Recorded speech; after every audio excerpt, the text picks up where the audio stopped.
Hello, Dr. Zakir Naik. My name is Mahendra Kumar, and I am by qualification MBA and work for Thomas Cook at Fort. My question is regarding non-vegetarian foods.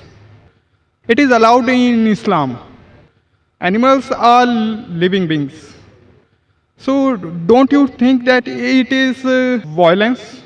And my second question is that, is it compulsory in Islam to have non-veg food, and can a pure vegetarian person can follow Islam? Brother Mahesh Kumar has asked a very good question. He said that in Islam you all have non-veg food, you all kill animals. Why does Islam give permission to kill living creatures? And can a Muslim be a pure vegetarian? Brother, before I answer the question, I'd like to tell you, a Muslim can be a very good Muslim even by being a pure vegetarian.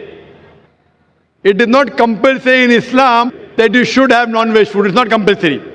But since Allah says in the Quran and gives permission for a person to have non-veg food, in Surah Ma'idah chapter number 5 verse number 1, it says that eat of the four-footed animals which have been made lawful for you.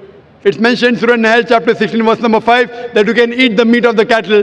It's mentioned in Surah Mu'minun chapter 23 verse number 21 that in the cattle we give you a drink which is good for the humankind, and of the meat you can eat. So when Almighty God gives you permission to eat the meat of the lawful animals, then why should we not have? Now coming to the logical reason why Islam permits you to have non-veg food. If we analyze non-veg food, it's rich in protein. The human body, it requires 23 amino acids, out of which 8 are not made in the human body. It should be given by external diet, which are known as essential amino acids. Now these all 8 essential amino acids are present in no kind of vegetable food together. It's only present in flesh food. So the non-veg flesh food is more nutritious as compared to vegetables. Furthermore, if you analyze, if you see the set of teeth of the herbivorous animals, the cow, the goat, the sheep, they have got flat set of teeth. They only have vegetables, they don't have flesh food. If we analyze the set of teeth of the carnivorous animals, the tiger, the leopard, the lion, they have got pointed set of teeth. They have canine set of teeth. They only have flesh, they don't touch vegetables. If you analyze the set of teeth of the human beings, if you go in the mirror and see, we human beings, we have got flat teeth as well as pointed teeth. If Almighty God wanted us to have only vegetables, why did He give us this canine teeth? Why did He give us this pointed teeth? For what? But naturally to have non-veg food, to have the flesh food. Furthermore, if we analyze the digestive system of the human being, if you compare it to the herbivorous animals, cow, goat, sheep, they can only digest vegetables. The digestive system of the carnivorous animals, tiger, leopard, lion, they can only digest flesh food, they cannot digest vegetable. The digestive system of the human beings can digest both. It has small intestine, big intestine. It can digest vegetables as well as flesh food. It can digest both. So if Almighty God wanted us to have only vegetables, why did He give us the digestive system which can digest both?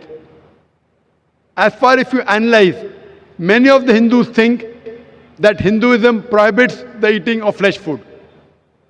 In fact, if you read, it's mentioned in Manu Smriti, chapter number 5, verse number 30. Almighty God has created some animals to eat and some to be eaten. If you eat the animals that have been created to be eaten, then it's not a sin. Manu Smriti, chapter number 5, verse number 31 says that Almighty God created some animals for sacrifice. Killing them is not a sin. Manu Smriti, chapter 5, verse number 40 says that killing sacrificial animals for sacrifice is permitted. It is the law of the God.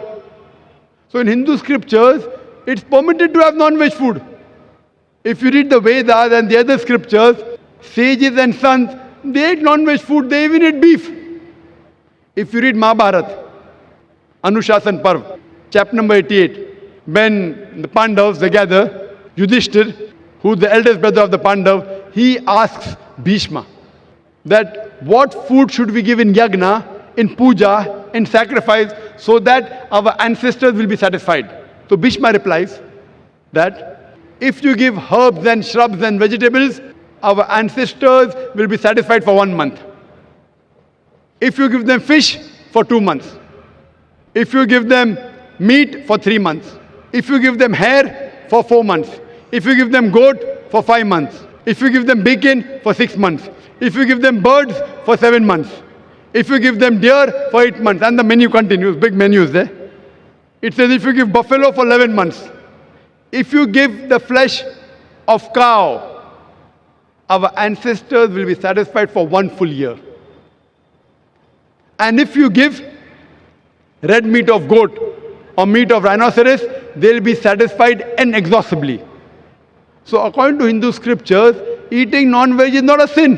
It is because many of the Hindus were being influenced by the Ahimsa philosophy of not killing any living creatures. They started accepting it. But even this philosophy of Ahimsa, as you said, that killing living creature is a sin. Brother, do you know that even plants have got life? Do you know that, brother? Yes. So if you say killing living creature is a sin, killing a plant is also a sin. So why do you have plants?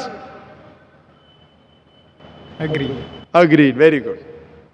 Furthermore, there are some people who say, okay, brother Zakir, I agree that plants have got life, but the plants can't feel pain. Therefore, killing a plant is a lesser sin as compared to killing an animal. The point to be noted is that today science has advanced and we have come to know even the plants can feel pain. But the cry of the plant cannot be heard by the human being because human beings hear, the frequency that they hear is from 20 cycles per second to 20,000 cycles per second. Anything below and above this range you cannot hear. So there was a farmer in America who converted the cry of the plant into the human frequency, and you could come to know when the plants were crying, when they wanted water. There's another person who came and argued with me and told me, Brother Zakir, I agree with you that plants have got life, plants can feel pain, but the plants have got about 2 senses less as compared to the animals. Therefore, killing a plant is a lesser sin as compared to killing an animal. I'm asking you the question, brother. Suppose your brother, your elder brother, he is born deaf and dumb. After he grows up, and someone comes and kills him, so will you go and tell the judge, me Lord, give the murderer less punishment because my brother had 2 senses less, he could not hear, he could not speak? Will you say that? In fact, you will say, give the murderer double punishment.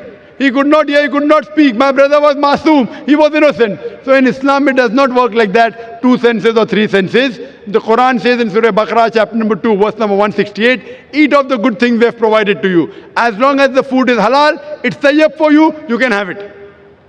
And furthermore, I personally have got no problem if the non-Muslim don't have non-veg.